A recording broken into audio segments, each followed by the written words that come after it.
Bharatiya Janata party BJP Manipur Pradesh की हानगी chief spokesperson CS बिजोईना पार्टी की स्टेट प्रेसिडेंट ए सडागी मायोक्ता फाइल तौरखिबा केस अमगी फाइनल आर्गुमेंट चथनबगी मतम कोर्टना पीखरे। केस अदुगी हियरिंग लाक्लिबा मे 19 पांगथोकनी हाइरी। CS बिजोईबु पार्टी असिदगी तांथोखिबगा मरी लैनना पार्टी असिगी स्टेट प्रेसिडेंट ए सडागी मायोक्ता कुंजालिसिंगनी कुनिथोइदा केस अदु थांगलखिबनी। केस असिगा मरी लैनना चथबा विटनेस से क्रॉस एग्जामिनेशन तौबा अमदी एविडेंस सिंह पुथोकपा लोइरब मतुंग फाइनल आर्गुमेंट की मतम असे लेबलखिबनी।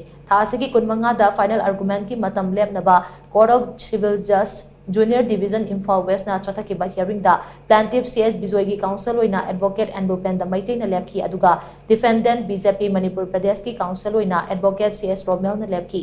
पनबे याबदी CS बिजोई बीजेपी मणिपुर प्रदेश तगी 39 दा तांथोखिबनी। चही अदुमकी फेब्रुआरी थादा महांगना कोर्ट केस असी थांगतुना अचुंबा वायल फंगहनबिनबा तक्सिंदुना लाखिबनी।